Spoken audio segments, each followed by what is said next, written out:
Hello and welcome to yet another edition of FYI. Today we'll talk about mucormycosis or black fungus cases that are rising in India. Now, what is mucormycosis is something that we've talked enough about. Today we'll talk more about the information you need about mucormycosis. Who is susceptible, what is the treatment, and how can it be diagnosed? Now remember, the government of India has clarified that 90 to 95% of mucormycosis patients are either diabetic or taking steroids. The government says that the infection is very less in those who are neither diabetic nor taking steroids. There are 5,424 cases reported from 18 states. 4,556 have a history of COVID-19 infection. 875 cases amongst non-COVID patients have also been reported, but diabetes was present in 55% of all the black fungus cases. Today on FYI, we will decode three aspects. Who is susceptible? What are the early signs that you need to watch out for? How it is diagnosed? What are the tests, etc., that you need to get done? And lastly, we'll look at what is the treatment available in India. Dr. Romel Tikku, the Director of Internal Medicine, Max Healthcare, is joining us on the broadcast. Dr. J.A. Jayalal, President of the Indian Medical Association, the IMA, remember, has issued a detailed set of guidelines for diagnosis and management of mucormycosis. We're also being joined by Dr. Anup Mishra, Chairman of the Fortis Center for Excellence for Diabetes, Metabolic Diseases and Endocrinology. And we are being joined today by Dr. Dheer. He is the doctor from Gangaram Hospital who's operated on a patient who had intestinal black fungus, which is extremely rare. Thank you all doctors for sparing your valuable time being with us on FYI. I want to begin, Dr. Tikku, by asking you the suspect cases. We're told that those with diabetes, immunosuppressed individuals, COVID patients with prolonged use of steroids are the most likely to get black fungus. The question, therefore, that we want to ask is that, is there a time period for a COVID recovered patient to get black fungus?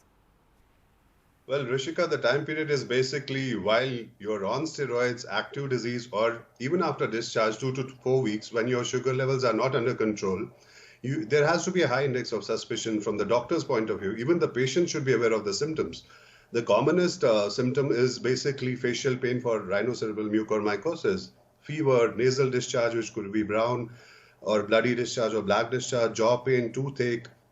And that's how you diagnose. If you get back to your doctor, then only he can diagnose it. And the diagnosis is basically nasal endoscopy, which you do in an OPD also. And the confirmation happens with a KOH stain or when you do a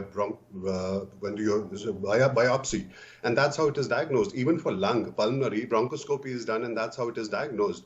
And for screening purposes, you can do a CT scan of the sinuses. And to know the extent of the orbital involvement or the brain, you do MRI. So that's how you diagnose it. And the sooner you diagnose it, the key is rapid diagnosis. Right. And rapid diagnosis followed by aggressive, coordinated surgical and medical therapy. Because if you don't do that, the mortality rate is pretty high. It's an invasive disease. And anyway, it involves removing chunk of your tissues, usually on the face in case of rhinocerebral mucormycosis. And then the treatment is followed by amphotericin B, which is antifungal treatment, which is again very expensive. Right. And liposomal amphotericin B is the drug of choice. So index of suspicion should be pretty high. Even those patients who are not diabetics but are on steroids, are having COVID, they have to keep a track of their sugars because they are also a high risk. Though commonly, it's basically those COVID patients who are diabetics, have uncontrolled blood sugar levels. They are the ones who are at a high risk. So sugar control by far is the most important thing. And then the index of suspicion should be high from the doctor's point of view. But there are non-COVID patients who are getting black fungus as well. Dr. Jayalal, do you want to come in here? You know, we know that there are 800 odd cases in India right now of mucormycosis that are not linked to COVID. Definitely, it is not purely because of the COVID or the diabetes. Any person who is having an immunocompromised state is more prone for that, or when he has to be in and hospitalized with a comorbid condition, or he is in a sustainably getting treatment in a hospital environment, definitely he is more prone for that. This virus, this fungal spore can even be there in a big crowded ward where there's a lot of people with immunocompromised people are there. This spore will be there, and when you are susceptible, then you are likely to get that infection. So all these are potential causative factors. If you have a diabetes, if you have a steroid use more, and if you have an oxygen where the therapy is given through the water, which is not steroid, so all that can be a fertile field for augment the disease progression. But definitely, people, even without that, the de novo, they can get a disease. But invariably, what we see, all the people who get the mucormycosis, there is definite history of their prolonged illness, definite history of their comorbidity, and most commonly, the COVID and the steroid usage is there. Okay. Dr. Dheer, if I can just come to you at the moment, what does long-term use of steroids mean? Define long-term. Well, anytime a patient is receiving steroids for more than 4 weeks to up to 3 months is a long-term steroid usage. Most of the patients who are coming with us for now with COVID are short-term because most of them are under 2 weeks of steroids. Right, but this is for patients who are using steroids for non-COVID treatment as well. They are also in the susceptible category. Yes, they are. Traditionally, if you were to talk orthodox way, the most common patients who are supposed to be, as Dr. Tikku has said, poorly controlled diabetics. And second would be organ transplant or stem cell transplant recipients who are on immunosuppression. One of them being, steroids a part of it. Most of the programs now worldwide has defined majority of immunosuppression regimens are dropping steroids gradually if it is possible. Like we practice in liver, we generally drop out steroids at 3 months of time. But depending on patient to patient, I would specify again. But the kidney transplant recipients, majority of them are on long-term steroids over for years or so. So that constitutes a very major chunk of a susceptible population for mucormycosis, where traditionally we have been seeing these. All right, because so much has been talked about diabetes, the government by its own admission has said that 55% of mucormycosis cases in the country are linked to diabetes. Dr. Mishra, you're the expert here. What must patients know? What must patients who are suffering from diabetes know about mucormycosis at that time? And the reason I ask you this question is because all doctors over the last week that we've been talking about the black fungus have said early diagnosis, early detection is key. So what are the early signs that diabetes patients especially need to watch out for? Okay, let me just clarify a couple of other points also. We have recently published a paper, a meta-analysis of all COVID-19 induced mucormycosis patients in the last 1 year. Published literature. So I'm not talking about the other data that you were talking about, only published medical literature. 80% had diabetes, 20% did not.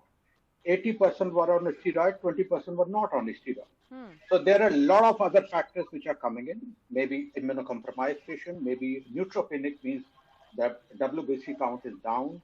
And also from India, there are a couple of other cases which are described. For example, pulmonary tuberculosis predisposed to this, and also chronic renal failure. Now, most of this research has been done from PGI Chandigarh.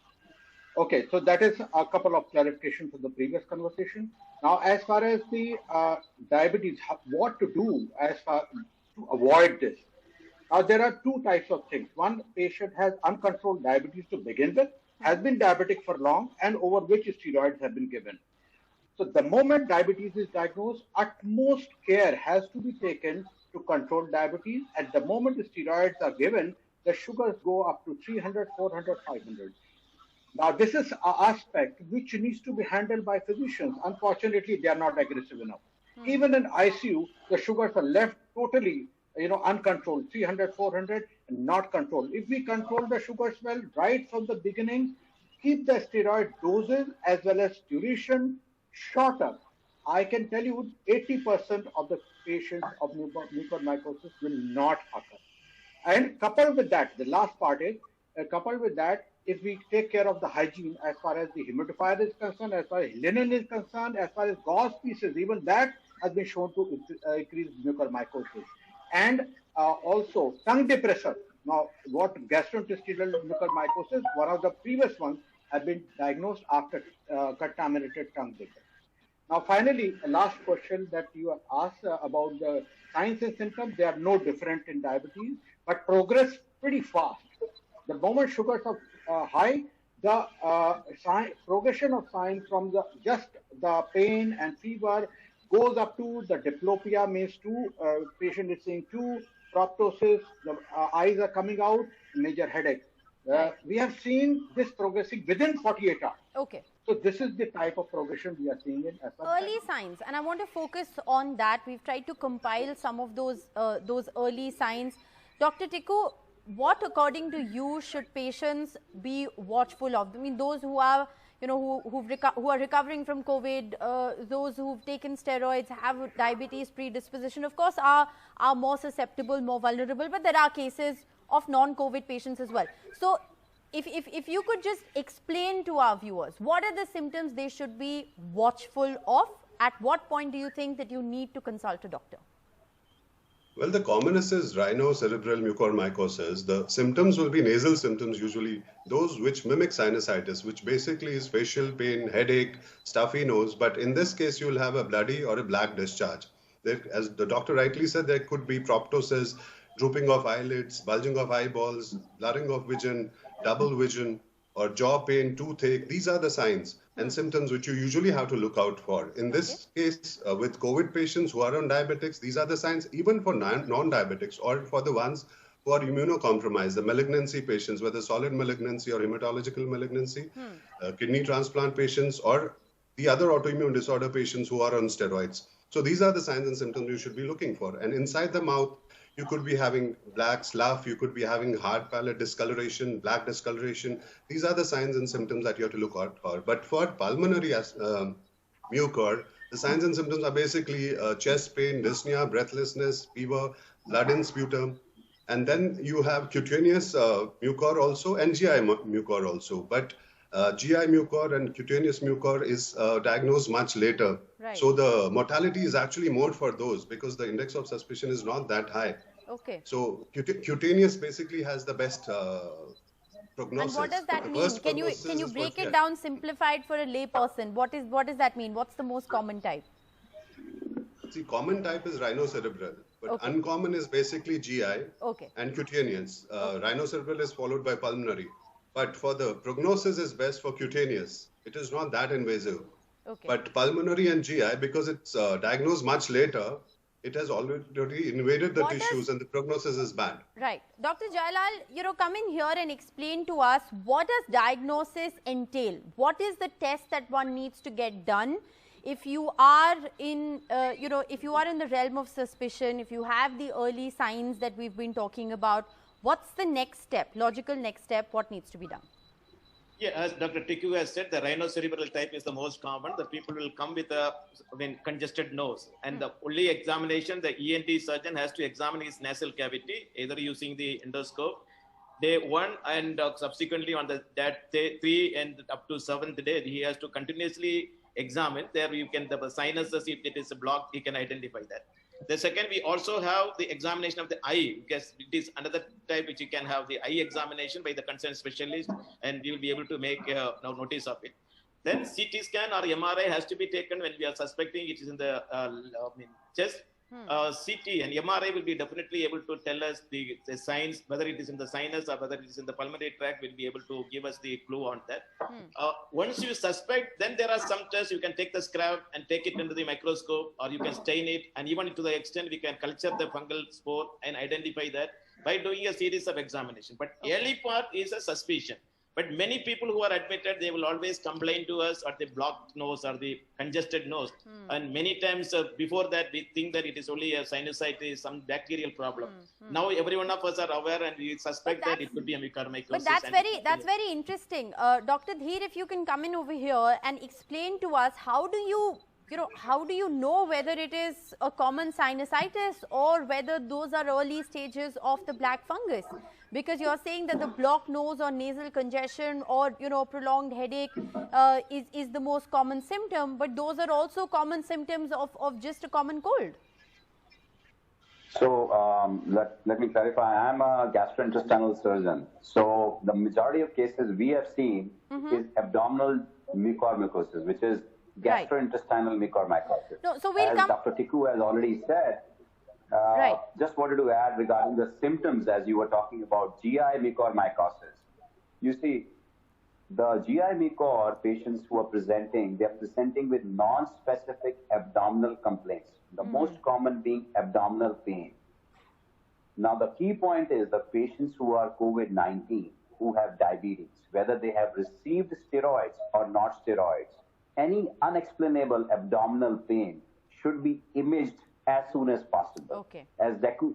Tikku rightly said, GI mucor is the last to be diagnosed and one of the worst prognosis and one of the rare diagnoses to be picked up. So a high index of suspicion in patients who have COVID-19 with poorly controlled or even controlled diabetes is an independent risk factor for them having GI mucor. Okay. So that's if they of course received steroids, it increases the risk. Okay. So that's of course an important clarification that you've issued as far as intestinal black fungus is concerned. You've just done that surgery as well, and I'll come to at what point can medicines work and at what point you need surgery. I'll come to that, but I want that question to be answered. Any of the doctors on the panel, if you can explain and help our viewers to understand, Dr. Mishra, if you can come in here on how do you know whether a blocked nose and a headache is a sign of a black fungus or is it just a common cold? At what point should you be worried? Okay, let me clarify a couple of points again. Okay. Number one, 99% of the current mucormycosis is rhinocerebral. There is only 1 to 2% rest of the organs. And which is the nasal one?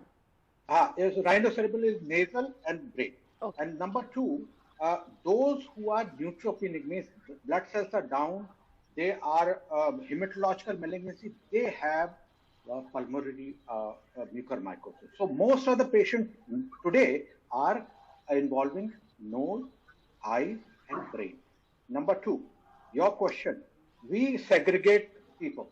We say this is a person who has no diabetes, has had COVID-19 and has some pain over the sinus and there is sinusitis. This person has 0 chances of mucormycosis. Okay. Right? So a person has to have background of COVID-19, high steroid therapy, and currently sugars are totally uncontrolled. And then there is a fever and some pain and blackish discharge. This is early sign. By the time eyes get involved, this is late. By the time headache is involved, that's a very, very poor prognosis. Okay. So in such patients, we should get immediately an ENT surgeon to have a look at it, get endoscopy done, remove the tissue, get the biopsy done. This should be done within 24 hours. There is no time to be lost. Okay. And immediately therapy has to be started. Right.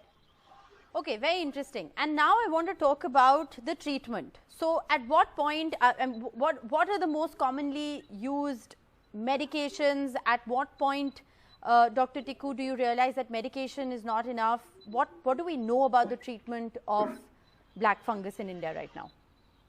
See, treatment by far remains surgical, followed by the amphotericin B, which is an antifungal drug. So most of the patients usually need the surgery because you have to do extensive debridement because it's an invasive disease and it can extend to the orbits, to the brain, and then the prognosis is very, very poor. So it always has to be aggressive surgery most of the time, followed with the amphotericin B. And amphotericin B has to be given for a longer period, at least 3 to 6 weeks. And sometimes even when you switch to oral, maybe 3 to 6 months also. So even when there's early diagnosis, you're saying that just an antifungal or an antibiotic drug doesn't work. Surgical intervention is required in most cases. Yes, in most of the cases, because it's an invasive disease. And by the time you diagnose it, it's usually spread too far and almost involving the orbits also. So you end up with surgery most of the time. Right. Dr. Dheer, how quickly does it spread? Because, you've operated on a case of GI mucormycosis, which is found in the intestine, and we were told that it's extremely, extremely rare. How quickly does it spread in the body? Do we know anything about it? Well, I just want to expand on what you asked right now about treatment of mucor, what we know. And I define it in 4 ways, in 4 steps. The mantra is early diagnosis, as we already discussed. Taking out any risk factors to precipitate or have a person develop mucor, which is diabetes, like poorly controlled diabetes, ketoacidosis, use of steroids, whatever. If we can control it or eliminate that risk factor, try to eliminate risk factors. That's number 2. Number 3, as Dr. Tikku said, surgical debridement or surgical treatment for removal of that part involved with mucor, because what mucor does, it starts eating up the tissue. In a layman language, it's just digesting your tissues. Okay, it's eating up flesh everywhere. It's going to invade the blood vessels and microvascular invasion, and it's going to spread. That's the reason why early diagnosis is important. Right. And 4th part is antifungal treatment, which is by far amphotericin B, or a second drug which is called posaconazole, which is given orally. But initially it's going to be amphotericin B, which is to be given. Now, since we talk about abnormal GI mucor, the patients are regarding these abdominal symptoms as normal gastric or acidity. So the fungus is actually eating a massive tissue. So the patient I operated, within a period of 4 days, almost 3 feet of bowel had been eaten up by this fungus, which was badly ulcerated. So this is the macroscopic damage which we can see with the eyes. The microscopic damage is the tissue invasion, which we cannot see when we are operating on this patient. So the surgery is quite radical for these patients, almost like a cancer surgery, because you don't want to leave any tissue behind which has mucor. Okay, and initiation of amphotericin B, depending on high index of suspicion, although we cannot initiate amphotericin B until we have biopsy proof of the fungus. So the idea is to request the pathology colleagues to get the biopsy turned up quickly, so that we don't have a delay in treatment. Yes. Well, and a delay treatment is defined as more than 6 days for initiation of amphotericin B from the time of diagnosis. Okay. I think that's which is the key in survival. Very, very important. Which is the key in survival, yes. Yes, delay in treatment for more than 6 days increases the mortality to over 80% and more. And if you initiate this therapy within 6 days, you can cut down the mortality to almost half, close to 50%. You will still lose 50% patients with GI invasive mucor or invasive mucormycosis of rhino-orbital septal origin. The initiation of therapy should be within 72 hours, if not within 6, or within 6 days of time. Okay. Dr. Mishra, if I can come back to you, and if you could just sum this up for our viewers towards the end. We're given to understand that it infects different parts of the body. We're also given to understand that it spreads very quickly. So somebody who's reporting a blocked nose and a headache, suspected mucormycosis, which is linked to the nasal cavity, how quickly could it spread to your lungs, to your intestines? What's the progression? So just to put it very simply, the rhinocerebral orbital mucormycosis, which involves it is locally invasive. It's not going to go anywhere else. Okay. It's not going to go to the blood. It's not going to go to the lungs. And it is very fast progressive. Like yesterday, we had a patient who had a localized mass, and today this is eroding into the nose and going into the orbit. This is the rapidity of progression. The second thing is that I want to clarify here. In the data that we published, the mortality, which was 90% in 2010, it was 50%. Currently, of the 101 patients worldwide that we analyzed data of COVID-19, it is 30%. So there is a good point here, that multidisciplinary treatment is working well and decreasing mortality and giving hope to the patient. Number 3, the point I want to make is there is nothing like amphotericin B. That remains number 1 treatment. Unfortunately, it is sometimes difficult to procure. And 100% people need debridement. It is not that debridement in the surgical resection will be done in some people. More debridement is done, more effective amphotericin B becomes. And sometimes locally amphotericin B is given. If 3 are given very aggressively by both physician, neurosurgery, ENT, and critical care team, and with the blood sugar control, I can tell you we can save more patients, and 30% mortality will come down to 20%. All right. Well, I think that's, we're going to end the show. I'm afraid I'm completely out of time, but we sincerely hope that this broadcast has been useful to understanding the early signs, diagnosis and treatment of mucormycosis. We'll keep our focus on this story. Thank you, doctors, once again for sparing your time and being with us on FYI. That's all the time we have. Short break. We'll be back with more.